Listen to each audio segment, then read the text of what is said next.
President of the Federal Capital Territory, Abuja, Charles Kufre, has expressed concern over the worsening insecurity situation in the nation's capital.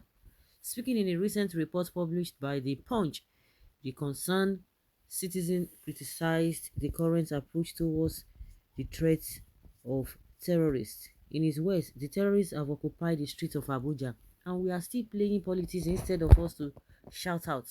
They have issued threats, and these guys would carry out their threats.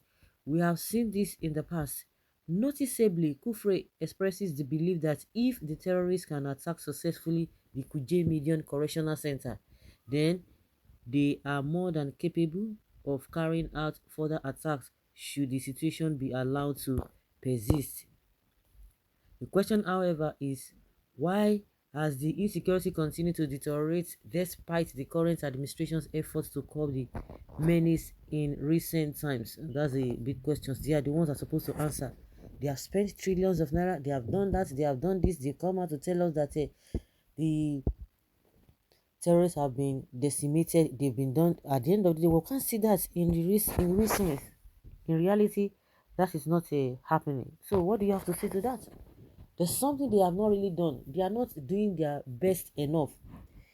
If it were to be Southeast, you will hear Operation Crocodile smile, Operation Python dance, Operation Lizard laugh, Operation Foul run.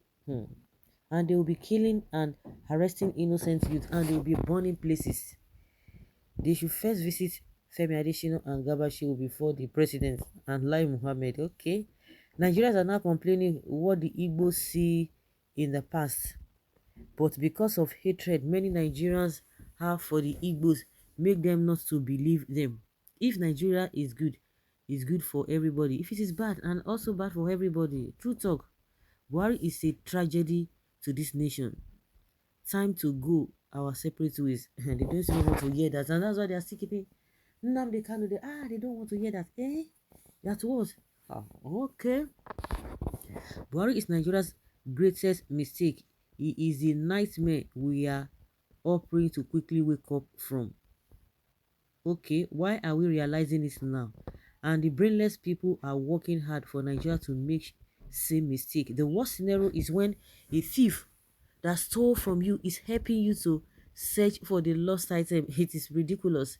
Is there any hope of seeing the lost item? No, it is not possible. That is the present situation of the country as we speak now. Chase away the Nigerian greatest mistake called Buhari. Oh, some people have come out to tell us that it is impossible. It cannot be. It cannot be. Well, it can be. I hope those who are saying it cannot be. What is not possible if you are ready to do the right thing? Because the reason why it is not going to be possible because of a man-made problems. Because if they are serious to do the needful, because corruption left, right, and center, a lot of people are compromising. That is why some people will come out and tell you that it is not possible to remove him. Who said it is not possible? Oh, they will tell you it is a difficult task to impeach him. That those who are crying, they're just crying, they're just trying to fulfill all righteousness, not because they meant it or not because they have the ability to do that. Buhari and APC will not protect Nigerian citizens from hands of Fulani terrorists and their brother Boko Haram because they are there. They are their people. Now they have taken control of Abuja. Still no talk, no Operation Crocodile or joint armed forces because it is in the north. But all armed forces will be sent to Southeast for no just cause. May God help us. I remember Femi, not Femi, Babajide talking about the kind of weapons that he saw when he went to Imo State. That at the end of the day, it's still difficult for these people to combat this Boko Haram because if it is as a result of weapons, they need more weapons, they need more weapons, that is not the problem because we have weapons according to what he said he saw in Imo State. A prelate has come out to ask Buhari that it is Tukano that you guys bought. You bought Tukano this, Tukano that. Spend only God knows how much. Yet, you are not using it. Is it for just decoration or just to say, oh, during Buhari's time, they did this, they did that? Because people believe that if not the way they have been cautioned, they would have sent those to Kano. They would have sent them to, where is it called? They would have sent them to the Southeast. And we can see the kind of games they are playing. Are we too daft to see the setup? It is a well-orchestrated plan. How else would Boko Haram or terrorists have entered the heavily secured FCT if not as a prisoners escorted? Them, they wait for the right time to be dispatched into the immediate society by claiming it is a jailbreak. How they are headed to now? They are headed to to Aso Rock, the seat of power, and yet we can't even see this. I bow for Nigeria people. Even the few challenges Goodluck Jonathan had then was caused by them just to give him bad name. May God help Nigerians. God has helped us. We need to help ourselves.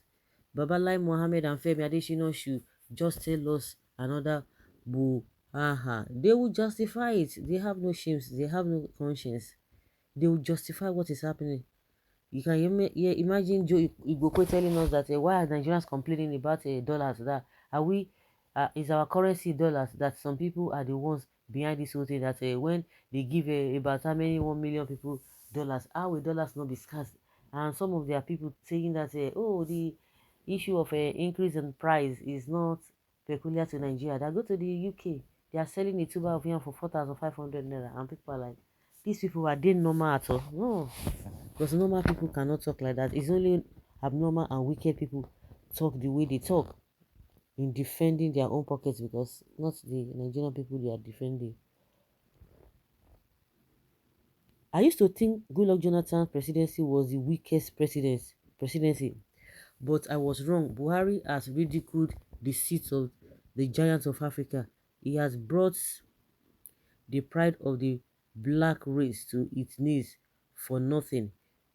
We kneel before a motley bunch of bandits. Our leaders are gambling with our lives, but at the end of every gambling, there comes two possible outcomes. You win or you will lose.